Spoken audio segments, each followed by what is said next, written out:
So here, students, in this video, we are going to see about that Betatron in the course Thermodynamics, Electromagnetism and Modern Physics. So here, first of all, we are going to see about that development of accelerators.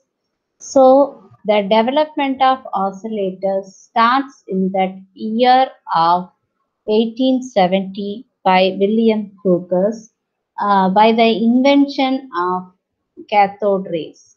In 1895, J. Thomson introduced that invention of electrons.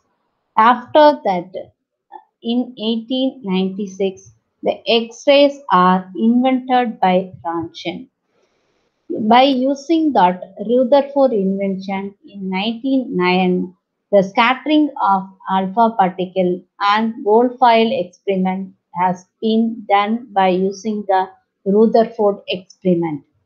In 1929, the cyclotron and its cyclotron circular device is invented by Evo Lawrence. After that, 1931, Van de Graaff accelerator was invented by Robert Seneschal Van de Graaff.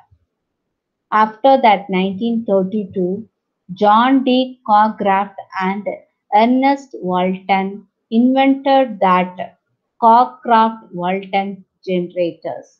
After that, 1940, Ronald V. W. Kirst invented that Betatrons. This will be the development of oscillators with different years. So first of all, that Betatron is a one-off particle oscillator.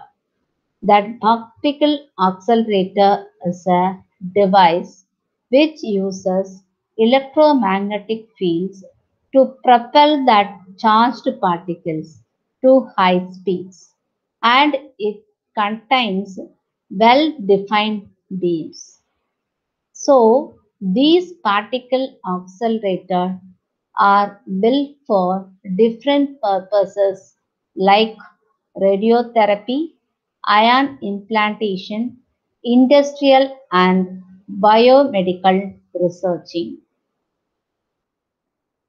The basic principle of accelerator includes the charged particle accelerate between the gap between two electrodes when there will be a potential difference between them. So this is that basic principle of accelerators. So the type of accelerators can be split up into two types. One is that electrostatic accelerators. Second one is that oscillating field oscillators. The electrostatic oscillators such as Cockcroft-Walton accelerator and Van de Graaff oscillator make use of that electrostatic field for accelerating. The electrostatic fields are electric fields which do not change with time, so that it is called as electrostatic fields.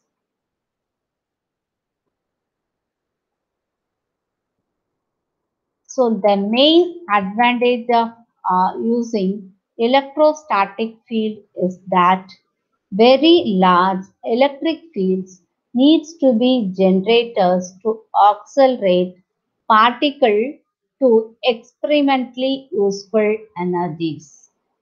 The accelerating field accelerator, it is also a type of accelerator which requires electric fields that periodically change with time. It has allowed high energy physicists to accelerate the particles to extreme high energies. So these are the main categories of particle accelerator that are detailed below. First one is that Cockcroft-Walton accelerator, Van de Graaff accelerator, the linear accelerator, cyclotron, betatron, microtron, synchrotron, and synchrocyclotron, the storage ring collider. So these are the types of accelerators. So then we move on to the invention of Betatron. The Betatron is invented in the year of 1940 by Donald Hurst. So here the development of Betatron was driven by the demand of high energy X-rays and gamma rays. So here the Betatron consisting of a main ring, a donut shaped vacuum chamber is there. So here in which electrons are produced by using the electron gun within the chamber, that electrons are accelerated inside the chamber. So here this is the electron gun. This is the donut shaped chamber. So here inside that the electrons are accelerated. The electrons are accelerated to a high speeds. The principle of betatron is same as that principle of a transformer. So here that alternating current is passed through the primary coil and alternating magnetic field will appear in the coil. So the alternating electric field produces that induced EMF in the secondary coil. Here, similarly, the changing in the magnetic flux induces an electromagnetic force tangentially along the circular path for the electron, so that electrons are accelerated to high frequencies and high energies. So here the electrons are kept on accelerating in circular path of constant radius with the help of increasing magnetic field. So here in that betatron there will be a donut shaped chamber is there. The chamber is set up between two poles of an electromagnet. But that electromagnet is driven by a AC current which results in changing the magnetic field. By changing the magnetic field, the AC current is produced here. So the changing in that magnetic field means changing the magnetic flux inside that donut shaped chamber that produces an electromotive force. That electromotive force will accelerate that electrons.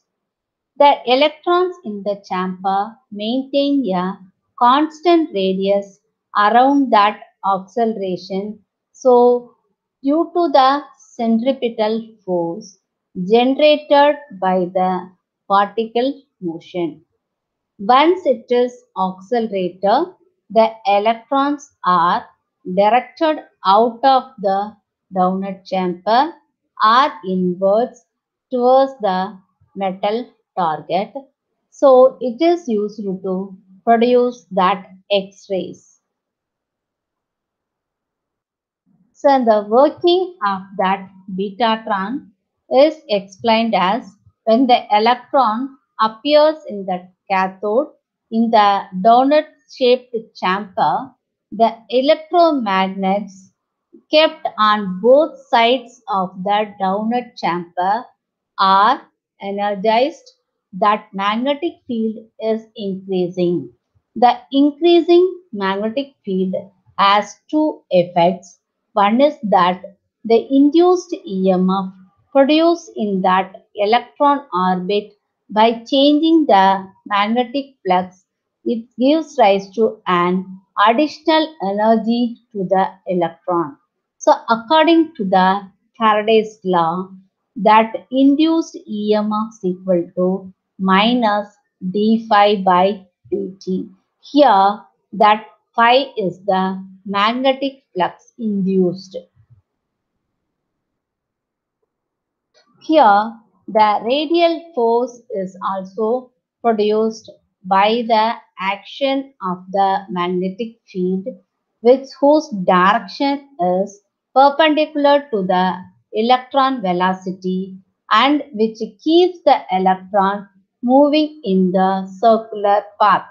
So, due to the movement of electrons in the circular path, uh, one force is produced that is called as the centripetal force. The centripetal force is explained as mv squared by r. So here that centripetal force is that centripetal force is equivalent to that force generated by Lorentz force. So the Lorentz force is expressed as BeV. So here P is the magnetic field, V is the velocity of that electron, Q is the charge of the electron. Here, that particle acceleration occurs only by increasing that flux. So here, the flux is increasing from 0 to a maximum value. In that first quarter of that AC cycle, that is T by 4 second.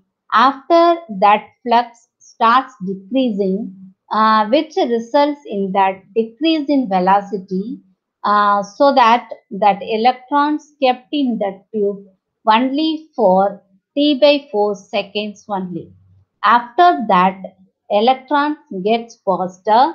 They need a larger magnitude of magnetic field to keep moving at a constant radius, which is provided by the increasing field. So in this is the donut shaped chamber. The main flux will be produced by the magnet. Here, that acceleration uh, is produced like this way. So first of all, by injection of electrons in that magnetic flux will be increasing to a maximum value and that electrons are accelerated to a high velocity. So by using this, that Betatron conditions have to be attained. So by using the Faraday's law of electromagnetic inductions, the EMF is equal to minus d phi by dt. So here that force produced is opposite to the flux produced. So that we are putting that minus here. So the work done on an electron for one revolution is given by EMF into charge of that electron. So EMF can be written as d phi by dt. The charge of electron is E. The work done is also expressed as tangential force on an electron into distance traveled in one revolution. So here the tangential force is given by F into the distance traveled for one revolution is equal to 2 pi r. So this is equal to work done. So this work done and this are compensated. So by using this, the force can be calculated as E by 2 pi r d phi by dt. So here the electrons are is moving in a circular path. The magnetic force is balanced by the centripetal force. So that the magnetic force is equal given by the Lorentz force BeV equal to centripetal force is mv squared by r. So by simplifying these equations, we are getting EBR is equal to mv. This is equal to momentum. So here that Betatron condition is attained by using that Newton's second law of radial force. The Newton's second law is F is equal to ma.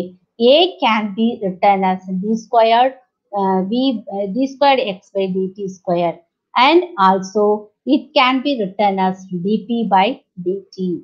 So here the p is equal to m into v. P is that momentum. So here instead of mv we can substitute d into e power epr by dt.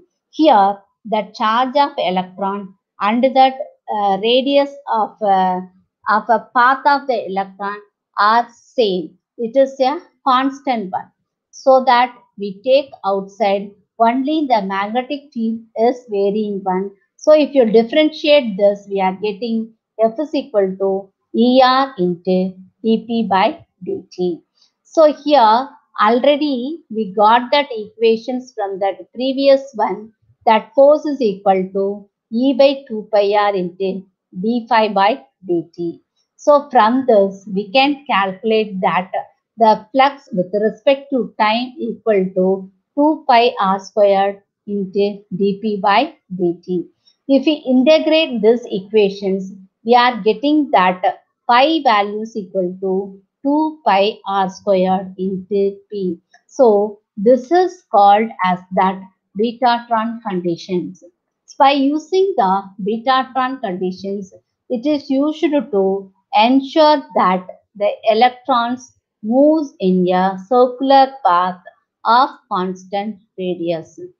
Here, the magnetic flux within the orbit of radius r is always twice what will be that magnetic field were uniform throughout the orbit.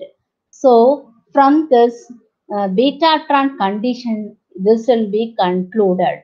So here the flux is equal to 2 times that magnetic field induced in that circuit.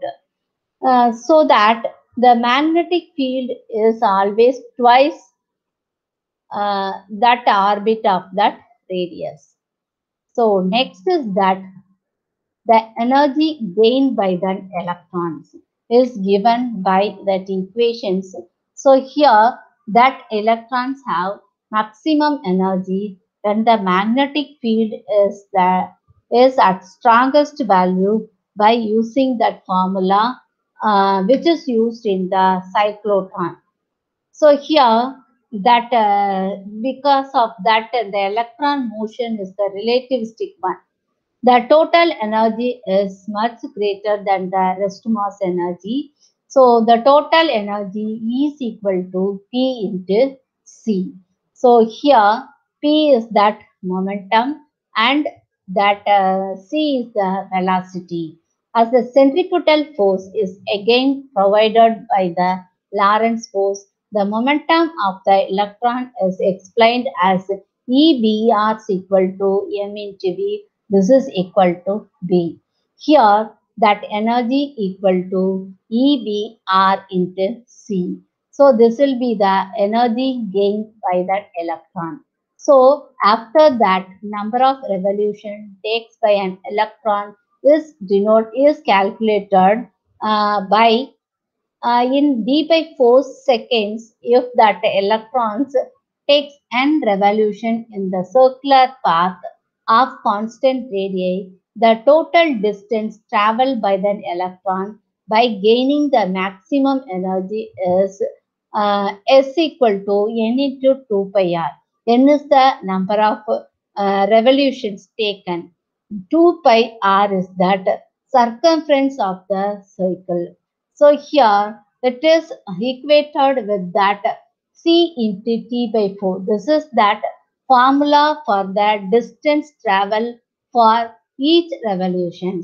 So here c is the velocity of an electron, t by 4 is the time taken to complete one revolution. So from this we can calculate that number of revolutions taken by an electron n is equal to c by omega r. So here omega r is that angular frequency because here that electrons are moving in a circular orbit, so that we can introduce that omega, that angular frequency. The angular frequency equal to 2 pi into f. F is the frequency. So that is the relationship between that angular frequency and that linear frequency. By using this, n is equal to c by omega r into 4. So this equations can be obtained for number of revolutions taken by an electron. After that, that average energy gained by per revolutions can be calculated. So the average energy gained per revolution equal to total energy gained by an electron and that divided by number of acceleration or number of revolution taken. So E average is equal to E by N. So from this we can calculate that average energy, the energy gained by electron, the betatron conditions, and also the number of revolutions taken by an electron. So these things are calculated by using this. That derivations are derived. Derived. So now we are going to see about that derivation, detailed derivations here.